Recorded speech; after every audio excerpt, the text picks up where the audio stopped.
Welcome to the ruins in Talisay City. My name is Salle, and I will be your tour guide for today. Follow me. Come here, children.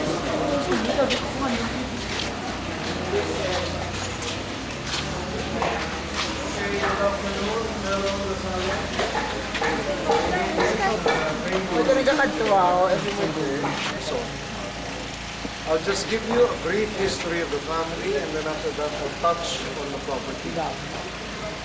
Okay, about the family, Don Mariano Lacson comes from a family of 8 children. He is the youngest of the 8, and one of his brothers is General Aniceto Lacson. He was the first president of the revolutionary government of Negros Occidental. I don't know if you are familiar with the story of the 5 de Noviembre. You're not familiar? Ah, you are, okay. Yes, you know Eric Lacson? Of course. He's my He's your tito. wife is my mom's sister. Ah, okay, then we are relatives. Anyway, the story of the 5 de Noviembre, General Aniceto Lacson and General Araneta were the role players. Yes. Now, Mariano met a beautiful lady from Macau by the name of Maria Braga, because he would frequent Hong Kong before, and he would also go to Macau. They fell in love and they got married, and they had 10 children, one of which is my grandmother, Mercedes Lacson, who married Manuel Javellana from Haro, Iloilo, and that is why we carry the surname Javellana. When Maria Braga gave birth to her youngest child, she was hemorrhaging, and at that time, medicine was not too advanced. Months later, she passed away. And so Don Mariano was very jittery because he had very young children. So he appointed the older daughters to take care of their younger siblings, and they ended up to be spinsters, meaning to say they never married. Okay. Now, one of the children of Don Mariano, her name was Angelina. She used to take care of the whole house, no? Together with Felipe. They were the last 2 members of the family who lived in this house. And ever since, she said, I don't ever want to live in a very big house. because it's very difficult to clean. She hates Thursdays because Thursdays is clean-up day. And she would get 10 people from the farm to help her clean up the mansion. Now, years later, Mariano remarried a woman by the name of Concepcion Diaz, where he had 3 more children, one of which, the youngest of which, is still alive today. She is the only living daughter of Don Mariano Lacson, and her name is Cecilia Lacson Misa. She lives here in Talisay, and she is 89 years old. Now, there is one living daughter-in-law of Don Mariano. I don't know if you've ever heard of her name. Her name is Attorney Luz Dato Lacson. Okay? So much about the family. I'll talk to you now about the property. Behind you is the 4-tiered fountain. That is an original structure which was built immediately after the completion of the mansion. Angelina used to maintain a beautiful lily garden around the fountain, and she employed a Japanese gardener. I found out that in many homes here in Negros with big gardens, their gardeners were also Japanese.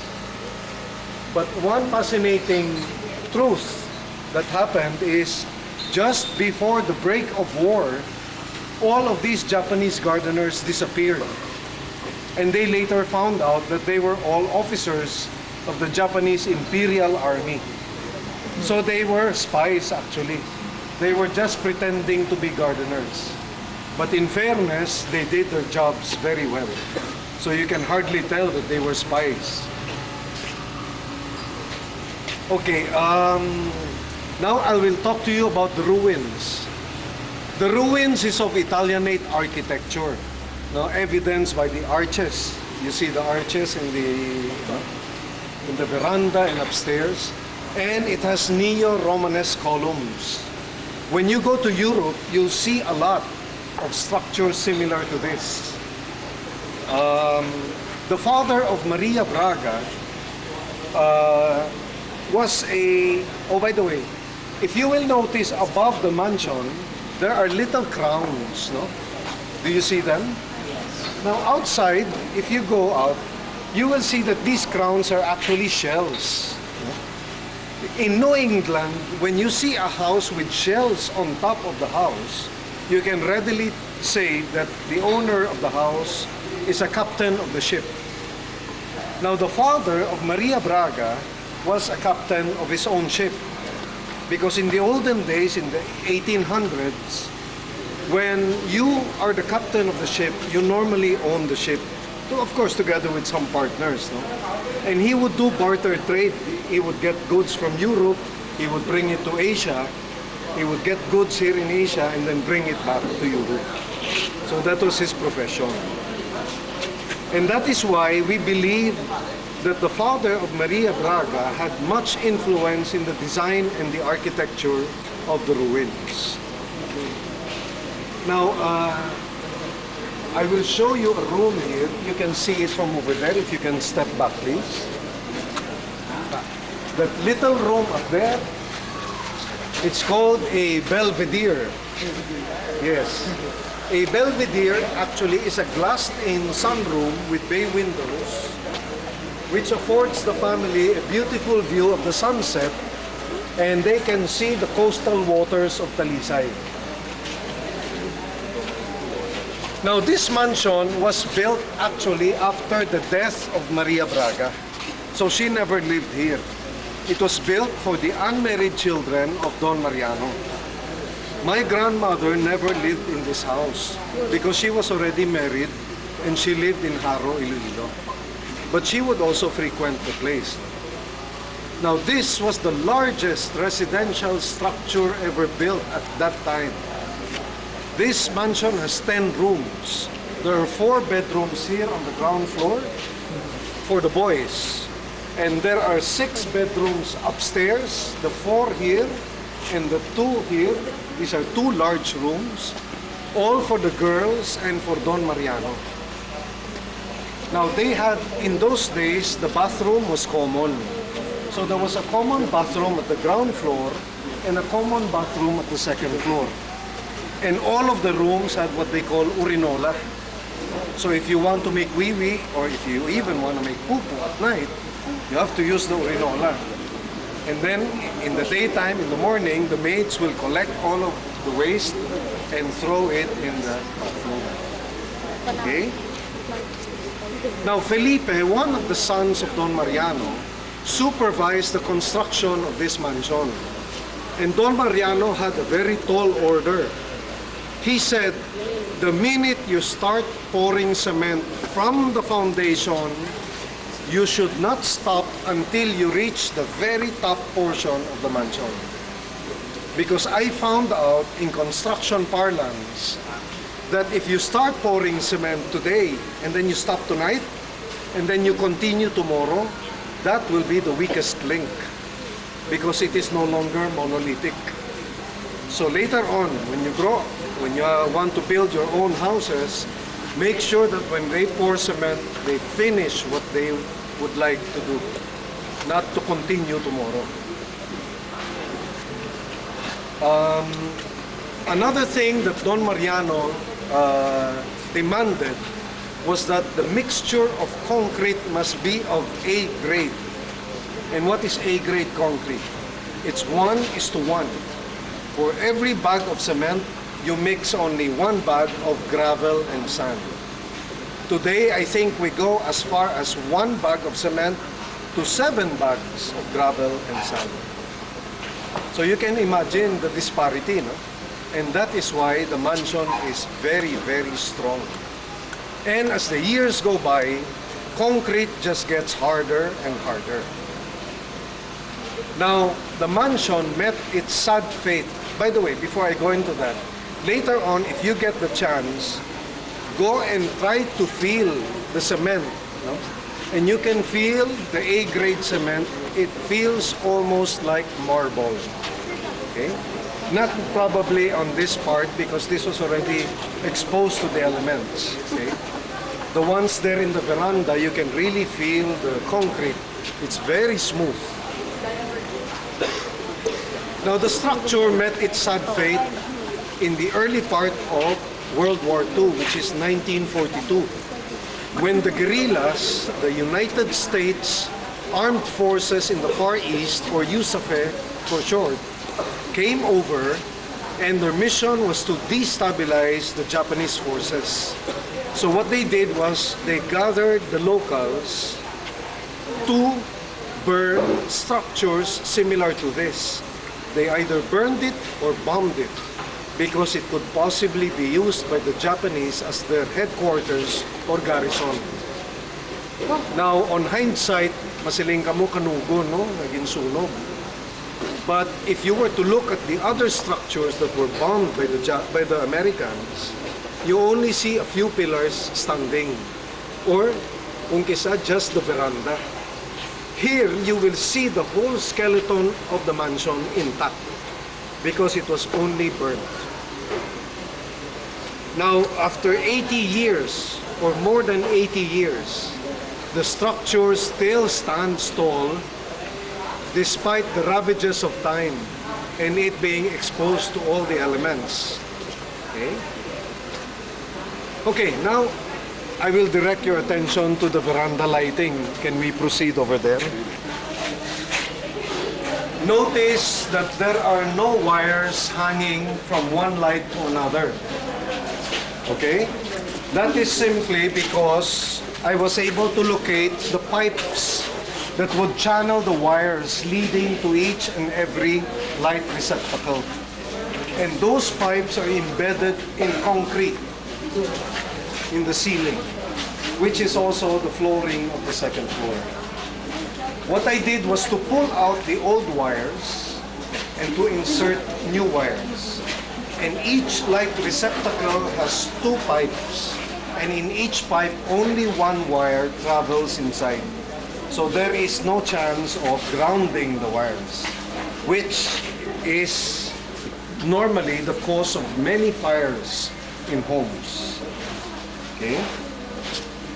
Now, the wooden floors. The wooden floors before were 2 inches thick. They were about 1 meter wide, and they span from this wall all the way to the other end of that other wall, which is about 20.5 meters, with no joints in between. They were just one single plank from this end to the other end. So you can imagine how old that wood could have been. And it was alternating red and yellow because they used tindalo and nara, tindalo nara. So it was really beautiful here before. All of the second floor except the veranda here and the veranda there were made of wood. Even the staircase, although it's cement and it's still there, had wood on the every step and on the sides. Of course, they were all burnt down. By the way, you might ask, how did they burn this? The first time they came here, they poured 3 drums of gasoline on the flooring, on the ground floor and on the second floor. And then they lit it. Of course, gasoline is very high in octane. So what it did, it burst immediately into flames. But then it dissipated. No? When they burnt it, they left already because it was really burning. And then gasoline, it easily dissipates because it's very high in octane. So when they came back 3 days later, they said, how come the mansion is still standing? Because only the surface of the wood was actually burned. So what they did was they mixed 2 drums of gasoline with 3 drums of used oil. And then they started pouring it again and they lit it up. And the mansion was burning for 3 days. And that really did it. The ceiling and the roof all went down together with the flooring. So that was the end of the glorious days of the mansion.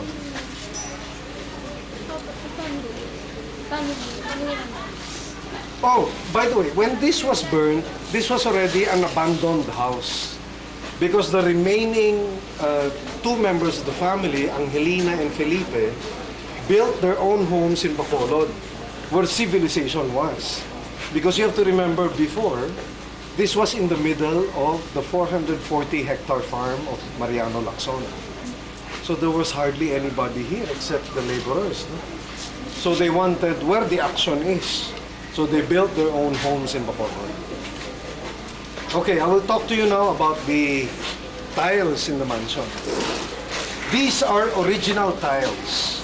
Now, if you will notice, the tiles here in the veranda are all similar. The tiles here in the living and the dining area are also the same, but different from the ones here. And the tiles upstairs are also similar, but different from the ones down here. But there is one area here in the mansion where all of the excess tiles were grouped together, and it was so artistically made. It is one of the most beautiful laid out flooring in this mansion. I'll show it to you. Only the cooks and the maids were allowed to enter here. Here you see all the different tiles that were used in the mansion. And they laid it out so nicely.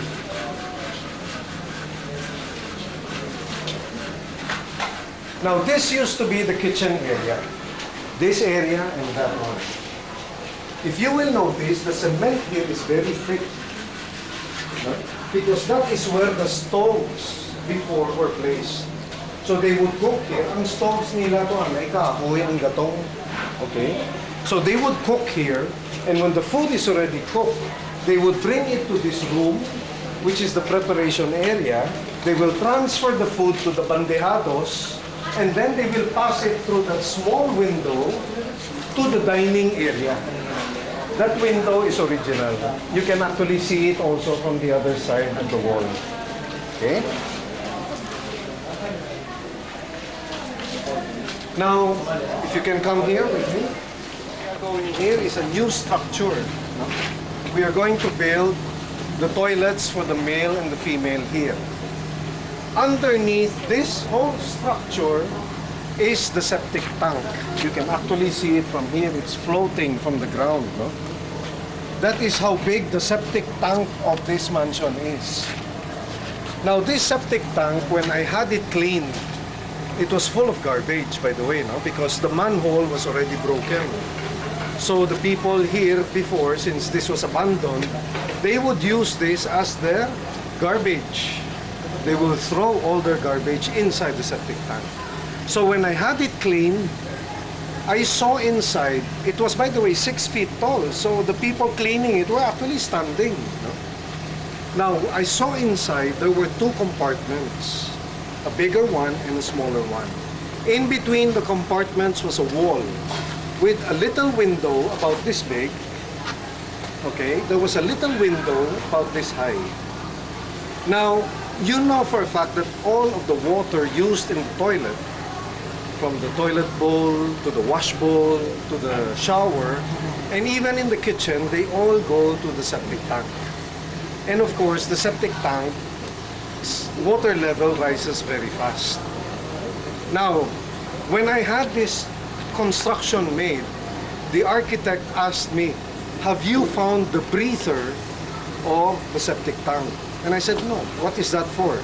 He said, okay, the design of your septic tank is watertight. Meaning to say, even if the water reaches to the brim of the septic tank, it will not spill out because it's watertight. And that's why he said, it's important that you have a breather so that the excess water at a certain level will just go out of the septic tank, and you have to leave that far away. He said, if you don't locate the breather of the septic tank and it's already full of water, you will be surprised that if you flush your toilet, instead of the water and the waste will go down, it will all go out. So if that happens to your homes, that means your septic tank needs suctioning or the breather is barado. So have it checked out. Okay. So I already asked my people to start looking for the breather. So they dug around the septic tank, and in the process of digging, they were able to unearth blocks of cement about this wide, this thick, and about this long. And of course, they did not know any better what it was. They just put it there in the side. And when my son came here, he likes to look around for artifacts. He saw that, and then immediately he went running to me and said, Dad, I think I found something that would interest you and your guests here at the ruins. I said, what is it? He said, come on. So he brought me down there and he showed me those slabs of concrete. And he said, do you know what that is? I said, no. I know, it's old concrete dug out from the side of the septic tank. Yeah, he said, but do you know what it is? I said, no. He said, look closely. Isn't that the forms used to make the balusters there in the veranda? So I looked closely, and true enough, I already saw the form of the balusters. So I asked the boys to water it down because it was filled with soil. Well, lo and behold, it's an 80-year-old molds that were used to make those balusters there. Come on, I'll show it to you.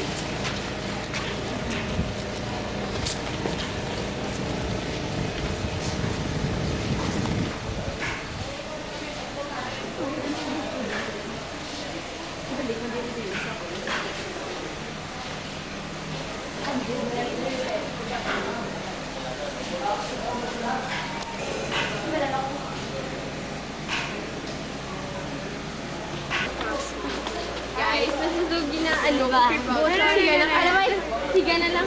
Uy, Sky, higa na lang. Uy, higa ka. Isa-isa ka lang, higa. Next level sa atin. 1, 2, 3.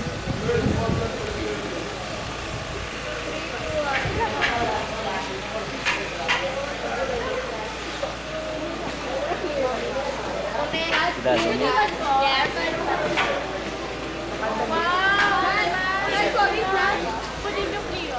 Abi ako naman siya, no? Ilang ko sila. May talo ko naman din. Ako mo nagalit. Gusto na ko picture. Kalalo, kalma lang uya ako, arakada. Shoot ang glasses ko. Sabi ko ay mong gindala. Ha? One, two. So, hold my drink for a while. Ha? Hold my drink for a while. Bukan mo na. Kasi uya mo.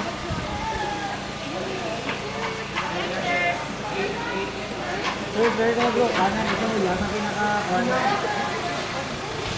Kala bro, kanan. Iwan ang dry. Talan.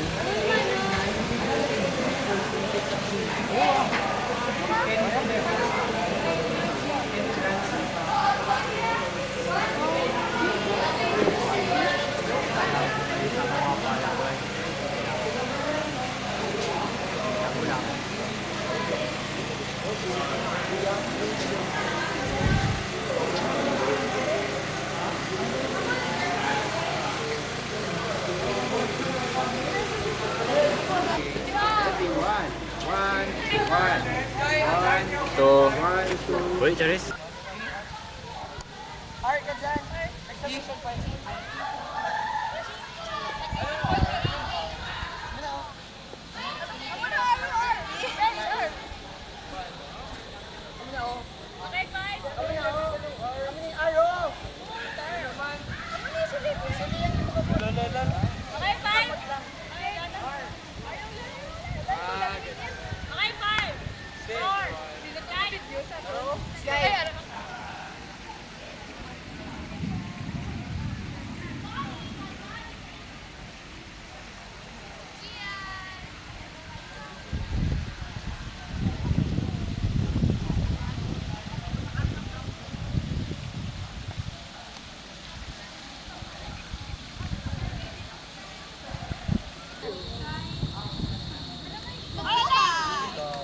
You have a manual. And because you have it. Too much money. Come with me. Huh? Come with me. Why? Go and maybe want a drink. If you don't want it, let's go. Give me a reason. Because I'm tired. Go, go. No, it's there. Sige lang, sige lang. She's shooting blanks. No, it's not. Oh. It's good for the health. Sponsor! Sponsor ko! Sponsor! Pasto. Nakuha ko wala. Excuse me, wala ka mag-smile. Pat, pwede bang pupat? Sabihin!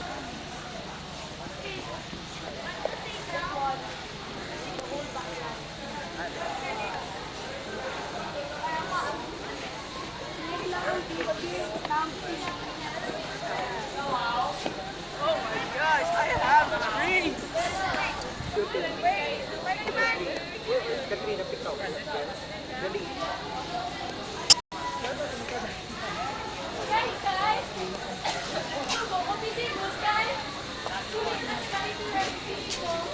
Welcome to Talisay City. This is the ruins. It's nice, so nice. You come here, okay? Bye. I'll go now. Beans sa mga bird. Say we young. Okay, moving up.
Thank you.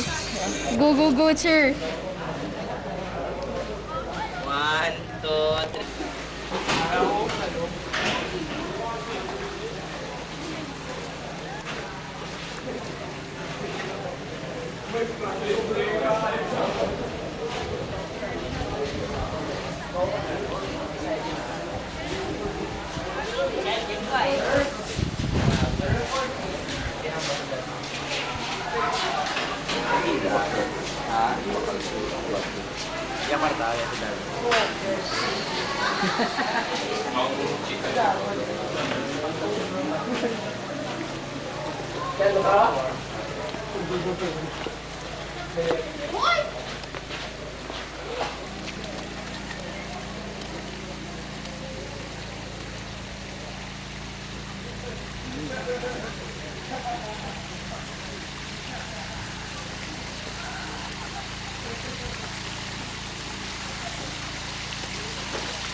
Sige, picture mo ka mga.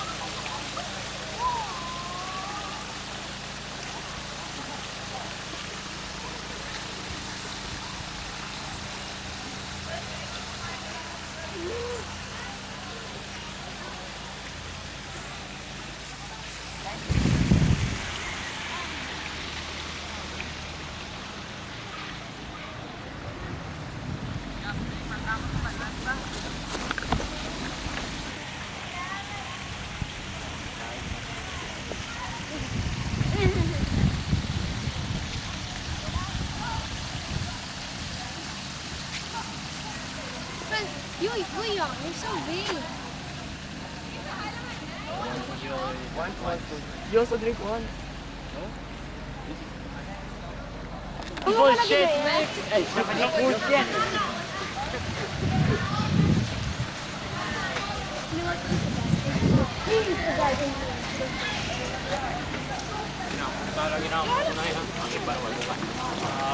Ikaw, Bija? Green! Bija, may ginauna yung mga tao.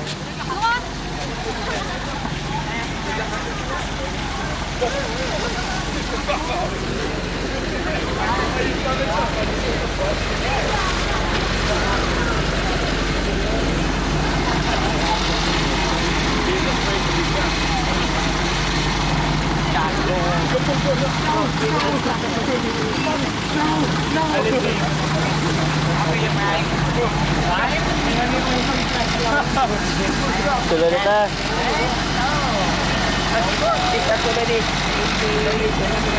Liwat-liwat mata. Paris sige Leo!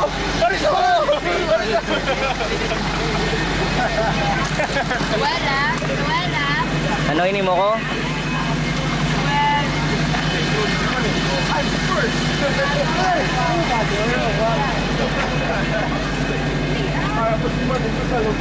Don't do that.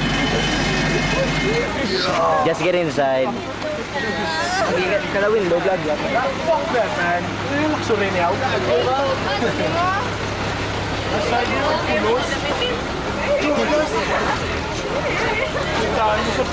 Picture na wagid ko ako. Lasan way pulos.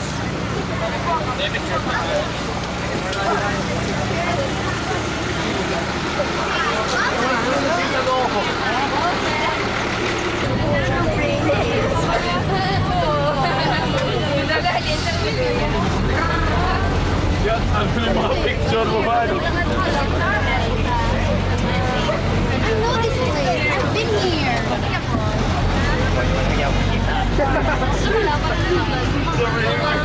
Come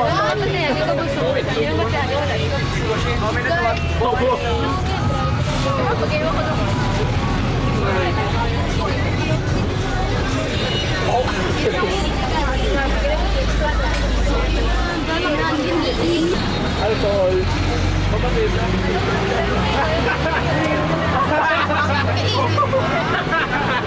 Gusto.